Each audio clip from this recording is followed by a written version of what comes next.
Jax's revenge domain. The radio crackled and Harvey Sterling's voice cut through the morning air like a rusty blade. He fired me for refusing to lift a 12-ton steel beam onto concrete that hadn't cured properly. He thought he owned me because his uncle signed the paychecks. He was wrong. I was 150 feet up in a tower crane, and I decided to show him exactly what happens when you push a union man with 34 years of experience too far. My name is Russell Donovan, but everyone on the site calls me Russ. I'm 57 years old, been operating cranes since I was 23, started right out of high school when construction was booming and a man could make a decent living working with his hands. I know the difference between green concrete and cured concrete the same way a baker knows when bread is done. And I know that putting 12 tons of steel on concrete that's only been curing for 7 days instead of the required 28 is a recipe for disaster. The job site stretched out below me like a steel skeleton reaching toward the sky. We were building a 15-story office complex downtown, the kind of project that makes or breaks a construction company's reputation. From my perch in the tower crane cab, I could see everything. The concrete trucks lined up at the gate, the workers scattered across the lower floors like ants, and Harvey Sterling pacing around in his spotless hard hat, clipboard in hand, making everyone's life miserable. Harvey had been riding my crew hard for 3 weeks now, ever since his uncle made him project manager. The kid was 28 years old, had a business degree from some fancy college, and drove a BMW that cost more than my house. But he didn't know the first thing about concrete or steel or what happens when you cut corners on a construction site. I'd been watching this kid make mistake after mistake since he arrived. First, he tried to schedule concrete pours during a rainstorm. Then he wanted to remove scaffolding before the concrete reached proper strength. Each time, I'd had to step in and explain why his ideas would get someone killed.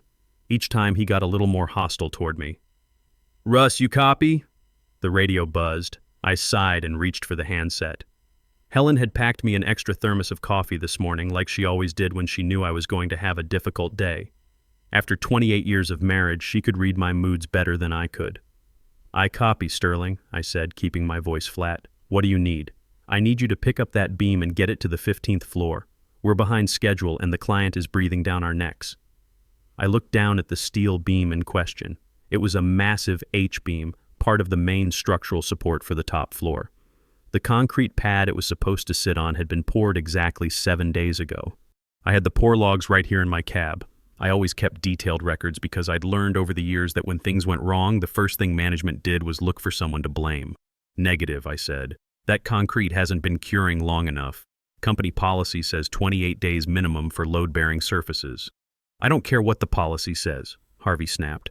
"I'm telling you to move that beam. The concrete tests came back fine." I pulled out my thermos and took a slow sip of coffee. The liquid was still hot, warming my chest against the morning chill that always lingered at this height. "What tests?" I asked, because I haven't seen any paperwork. There was a pause. In 34 years of construction work, I'd learned that pauses like that usually meant someone was scrambling to cover their tracks. "That's not your concern, Donovan. Your job is to operate the crane, not question my decisions." I set down the coffee and picked up the radio again. "My job is to operate this crane safely, and safely means following OSHA regulations and company policy. If you want that beam moved, show me the concrete strength reports." The radio went quiet for about 10 seconds. I watched Harvey through my binoculars. He was standing by the site trailer, and I could see his face getting red even from 150 feet up. The kid was used to people jumping when he barked orders. He wasn't used to someone with enough experience to know when those orders would get people killed. "Russ," he said. And now his voice had that dangerous edge to it that young supervisors get when their authority is challenged. "I'm going to say this one more time. Move the beam.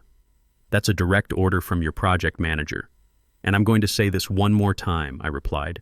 "Show me the test results, or that beam stays on the ground."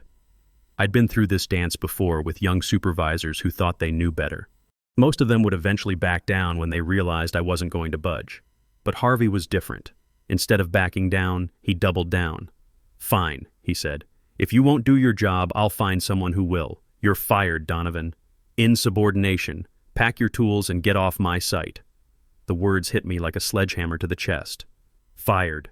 After 34 years of perfect safety record, after training half the crane operators in the city, After building half the skyline from up here in these cabs, after surviving 3 recessions, countless safety inspections, and more construction booms and busts than I could count.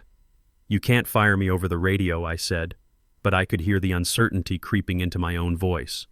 Watch me, Harvey shot back. I'm calling the union hall right now, going to tell them you were acting erratically, showing signs of impairment. Security is on their way to escort you off the property. That's when I knew this wasn't just about the beam. Harvey was trying to destroy my career. An impairment charge would strip my crane operator's license. I'd never work construction again. My pension, my reputation, everything I'd built over 3.5 decades, gone. Helen and I had been planning for retirement in maybe 8 more years. We had grandkids coming to visit next month. I had responsibilities, bills, a life that depended on this job. I looked down at the construction site. There was Harvey, standing next to a security cart, pointing up at my cab. He looked so small from up here, like a toy figure on a model train set. But that toy figure had the power to ruin everything I'd worked for my entire adult life. I looked at my control panel, all systems green. The crane was purring like a satisfied cat, 150 feet of steel and hydraulics responding to my every command. I had maybe 10 minutes before security figured out how to get up to my cab, maybe 15 if they had to find the key to the elevator that ran up the tower mast. You want me to stop working? I asked into the radio. I want you gone, Harvey said, and I could hear the satisfaction in his voice. He thought he'd won. All right, Sterling, I'll stop working, but I've got one last lift to make. I didn't swing the boom toward the beam Harvey wanted moved. Instead, I swung it toward the stack of steel beams that had been delivered that morning. These were supposed to be premium-grade steel, the kind you use for the main structural supports. The invoices said we were paying premium prices for them. I'd seen the paperwork when it crossed my desk for material verification. But something had been bothering me about these beams for weeks. They looked different. The surface finish wasn't quite right, duller than it should have been, with what looked like patches where someone had tried to polish out imperfections. And when I'd lifted them during delivery, they seemed to flex more than they should have. A good crane operator develops a feel for materials over the years, the way a chef knows when meat is properly cooked just by touching it. These beams felt wrong. I lowered the spreader and locked onto one of the questionable beams. It was supposed to be a grade 50 structural steel beam, rated for 50,000 pounds per square inch minimum yield strength, the kind of steel that holds up skyscrapers. Donovan, what are you doing? Harvey's voice had lost its arrogance, replaced by something that sounded suspiciously like panic. Put that beam down. That's not on the schedule. You fired me, remember? I said into the mic. I don't work for you anymore. I'm just conducting a little quality control test. I raised the beam to about 50 feet and held it there. From this height, every worker on the site could see what I was doing. Glenn Cooper, my apprentice, had stopped working and was looking up at me with confusion. Roger Miller, the site safety inspector, was walking over from the trailer with his clipboard. Then I did something that goes against every rule in the book, but which every experienced operator knows how to do when lives might be at stake. I applied lateral stress to the beam by swinging the boom slightly while maintaining the lift. It's a field test, not officially sanctioned, but effective for spotting substandard materials. The beam bent, not a little flex like you'd expect from any steel underload. It bent like a candy bar left in a hot car. A proper structural steel beam would have held its shape under that kind of stress, maybe shown a slight deflection at most. This one curved like a horseshoe. Sweet mother of pearl, I whispered into the radio, forgetting it was still open. These aren't structural grade, put it down! Harvey was screaming now, and I could hear real terror in his voice. Put it down right now! Instead, I lowered the bent beam right in front of the site entrance. It landed with a crash that shook the entire construction site and sent a cloud of dust into the air. The twisted metal lay there like a giant question mark, bent into a shape that made it impossible to miss or ignore. Every worker on the site stopped what they were doing and stared. Concrete finishers, electricians, welders, laborers. Everyone was looking at the pretzel-shaped piece of steel that was supposed to be holding up our building. Did you see that? I heard Glenn calling out to the other workers. That beam just bent like it was made of aluminum foil. I swung the boom to block the entrance gate. Not maliciously, just positioned it so nobody could leave until someone in authority had seen what I'd discovered. Then I shut down the crane and pulled the ignition key out of the slot. The morning air was getting warmer now, and I could smell the diesel exhaust from the trucks lined up at the gate, the coffee brewing in the site trailer, and the concrete dust that perpetually hung in the air around any major construction project. "Come and get me," I said to Harvey over the radio. Then I opened the cab window. It was a small piece of plastic and metal, that ignition key, but when I tossed it out the window and watched it fall 150 feet to the ground below, the sound it made when it hit was like a gavel coming down in a courtroom. Getting down from a tower crane at 57 isn't the adventure it was when I was 30. My knees creaked with every step on the steel ladder, and my hands weren't as steady as they used to be on the rungs. But I took my time, thinking about what I'd just done. I'd probably destroyed my own career along with Harvey's. But sometimes a man reaches a point where he has to take a stand, consequences be damned. I thought about my granddaughter Emma, who was coming to visit next month. What kind of world was I leaving her if buildings fell down because people like Harvey Sterling were allowed to cut corners and endanger lives for profit? By the time I reached the ground, a crowd had gathered around the bent beam. Word travels fast on a construction site, especially when it involves something as dramatic as a structural beam folding like origami. I could hear the murmur of voices, the concern in their tone, and underneath it all, the growing anger of men who realized they'd been working in an unsafe building. "Russ!" Glenn Cooper jogged over to me, his face pale under his hard hat. "What the hell happened up there?" "That beam looks like somebody took a blowtorch to it. That beam is supposed to be holding up the 15th floor of this building," I said, loud enough for everyone to hear. "With people working in it every day, people with families, kids, futures." Roger Miller was crouched next to the bent beam with a measuring tape and his inspection gauge. He looked up at me with something close to horror in his eyes. "Russ," he said slowly, "this isn't even close to structural grade. The yield strength is maybe half of what it should be. If we'd put load on this..." He didn't finish the sentence. He didn't need to. Harvey appeared at my elbow, flanked by two security guards who looked like they'd rather be anywhere else. His face was purple with rage, but there was something else there too. Fear. Raw, desperate fear. "You sabotaged company property," Harvey hissed at me, his voice shaking. "I'll have you arrested for destruction of property." That beam was worth $3,000. "I tested company property," I corrected him, gesturing at the twisted metal. "And it failed. Spectacularly. The question is, why are we using $500 scrap metal when we're paying $3,000 for structural grade steel?" Roger Miller stood up from his inspection, dusting off his knees. His face was grim. "Sterling, this beam is definitely not what we ordered. The metallurgy is all wrong. Look at this fracture pattern." He pointed to where the steel had bent. "This is consistent with recycled metal, not virgin structural steel." "That's impossible," Harvey stammered, fumbling with his clipboard. "I have the certificates right here. Grade 50 structural steel, certified by the supplier." "Let's see them," I said, crossing my arms. Harvey's hands were shaking as he flipped through the papers. I'd seen that look before, the look of a man who knows he's been caught but is still desperately hoping he can talk his way out of it. They're in the trailer," he said finally. "I'll get them." "No need to go anywhere," said a voice from behind us. I turned to see Norman Clark walking through the crowd of workers. Norman and I went way back. He used to be a welder until a trench collapse took his left leg and ended his construction career 15 years ago. The settlement money had put him through school for digital forensics and private investigation. We'd stayed in touch over the years, and I'd called him 3 days ago when I first started suspecting something was wrong with the steel deliveries. "Norman," I said, relief flooding through me, "please tell me you found something."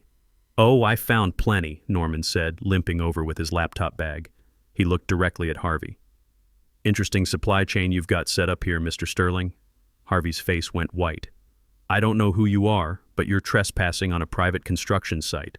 "Norman Clark, licensed private investigator," Norman said, pulling out his credentials.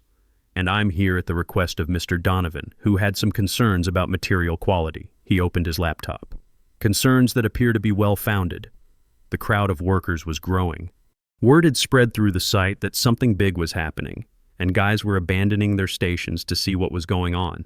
I could see electricians, concrete finishers, iron workers, all gathering around to listen.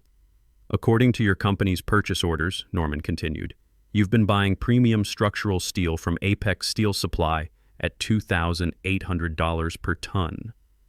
But when I traced the actual deliveries, he clicked through several screens. The steel is coming from Reclaimed Metal Solutions in Mexico. They specialize in recycled scrap metal. That's a subsidiary company, Harvey said weakly. Same quality standards.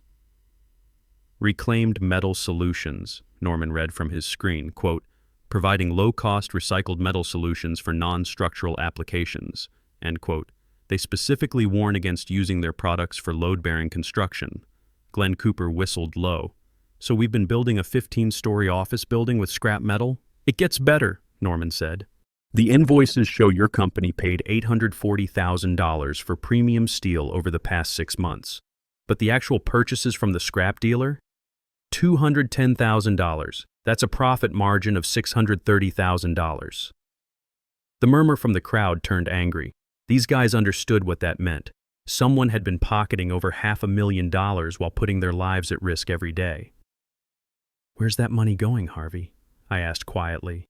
Harvey tried to run. He actually turned and tried to push through the crowd of construction workers, but these were guys who'd been working 10-hour days on a dangerous site, guys who'd been trusting their lives to steel that was apparently held together with hope and prayer.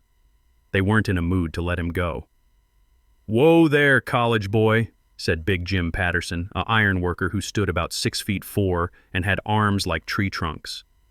Harvey bounced off him like a tennis ball hitting a brick wall. Roger Miller had his phone out. "I'm calling the state building inspector," he said, "and OSHA.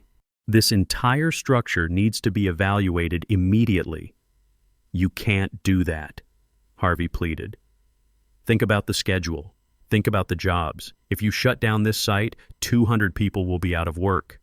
"If we don't shut down this site," I said, looking up at the steel skeleton rising above us, 200 people might be dead when this thing comes down in the first strong wind. That's when Harvey's phone rang. He looked at the caller ID and his face went even whiter, if that was possible. "Uncle Richard?" he answered with a shaking voice. Even from where I was standing, I could hear the shouting coming through the phone. Harvey held it away from his ear, wincing. "No, sir." "Yes, sir. I can explain. It was supposed to be temporary. No, sir, the margins were—" He hung up and looked at all of us with the expression of a man who knows his world is about to end. "My uncle is on his way," he said quietly, "with the FBI. Norman chuckled. "Actually, they're probably already here. I called them yesterday after I traced the money trail. Fraud involving federal construction contracts is a serious matter." As if on cue, 3 black SUVs pulled through the site gate. Men in suits and windbreakers marked FBI got out, along with an older man in an expensive suit who looked like he wanted to strangle someone with his bare hands. "That would be Uncle Richard," Harvey whispered. Richard Sterling stalked over to where we were standing, his face purple with rage. He looked at the bent beam, at his nephew, at the crowd of workers, and at the federal agents walking behind him.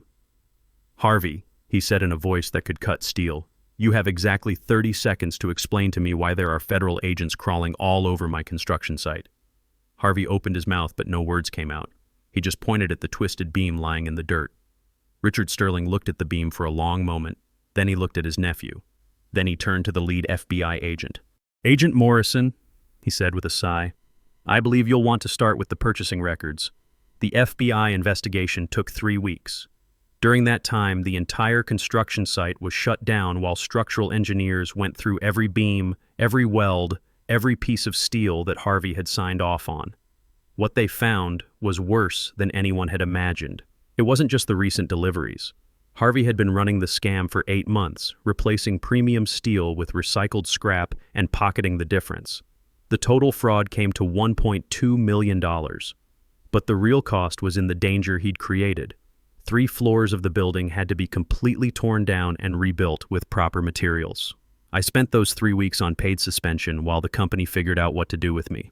Technically, I'd violated protocol by conducting an unauthorized stress test on company materials. But given what that test had revealed, nobody seemed eager to punish the guy who'd potentially saved hundreds of lives. Helen and I spent the time catching up on projects around the house, fixed the back porch, painted the guest bedroom, cleaned out 34 years' worth of construction gear from the garage. It felt good to work with my hands on something that was mine, something I didn't have to worry about some kid in a suit trying to cut corners on. "You did the right thing," Helen told me one evening as we sat on the newly repaired porch, watching the sunset. I know you're worried about your job, but you couldn't have lived with yourself if that building had come down. She was right, of course. She usually was after 28 years of marriage.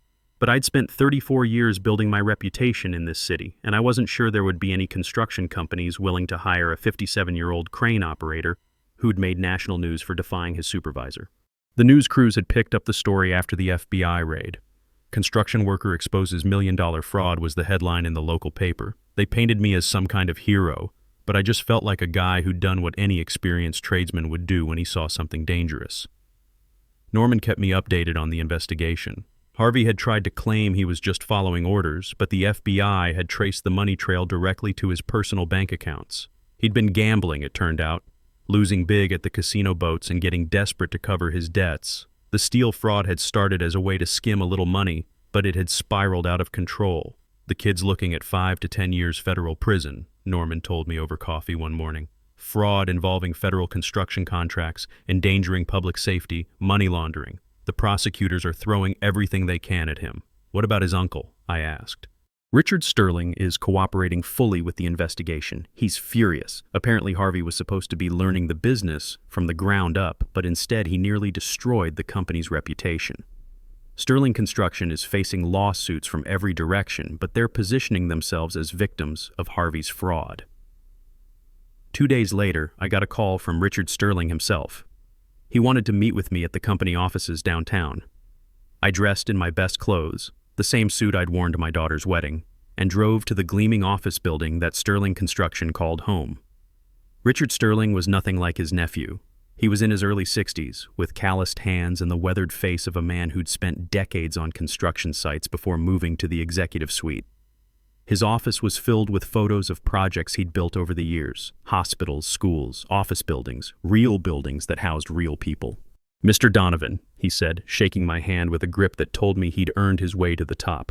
"I owe you an apology and a debt of gratitude." "You don't owe me anything, Mr. Sterling. I just did my job." "No," he said, gesturing for me to sit down. "You did much more than your job. You potentially saved hundreds of lives and definitely saved my company's reputation. If that building had failed..." He shook his head. "The lawsuits alone would have destroyed us." He leaned back in his chair. "I want to offer you a position, Chief Safety Inspector for all Sterling Construction projects. You'd be responsible for training crane operators, overseeing material inspections, and making sure we never have another Harvey Sterling situation." The salary he quoted was 40% more than I'd been making as a crane operator. The benefits included full medical for Helen and me, plus a pension plan that would let us retire comfortably in 8 years. "There's one condition," he said. "I want you to develop a safety training program for the entire industry. Something that teaches young project managers to listen to experienced tradesmen. Something that prevents the kind of dangerous shortcuts Harvey was pushing." I thought about it for maybe 30 seconds. "I accept." The Russell Donovan Construction Safety Initiative launched 6 months later. It's a training program that every project manager in the state is now required to complete before they can supervise a construction site. The program teaches them about materials, safety protocols, and most importantly, the value of listening to workers who've been doing the job longer than the managers have been alive. Harvey Sterling was sentenced to 7 years in federal prison and ordered to pay $1.4 million in restitution. He'll be 35 when he gets out, with a felony record that will keep him out of the construction industry forever. The building we were working on was completed 18 months later after the structural repairs were finished. It's a beautiful 15-story office complex that houses 800 people every day. Every beam in that building is certified premium structural steel. Every piece of concrete was allowed to cure for the full 28 days. Every safety protocol was followed to the letter. There's a plaque in the lobby that reads, "This building stands as a testament to the importance of construction safety and the courage of workers who refuse to compromise on quality." It doesn't mention my name, which is fine by me. The building itself is monument enough. I still work for Sterling Construction, though I don't climb cranes anymore. My knees are grateful for that. Instead, I spend my time training the next generation of operators and project managers. I teach them about wind loads and concrete strength and the weight limits of steel cables. But mostly, I teach them that when an experienced worker says something isn't safe, you listen. Because in construction, the difference between cutting corners and doing things right isn't measured in time or money. It's measured in lives. And some things, like the integrity of a building, the safety of workers, and the dignity of doing honest work, can't be bent, no matter how much pressure you apply. The steel that wouldn't bend became the foundation for everything that came after. And sometimes that's exactly what the world needs, something solid enough to build on. I learned that day that real strength isn't about how much weight you can lift or how high you can build. It's about standing firm when everything around you is telling you to bend, because some principles are worth more than any paycheck.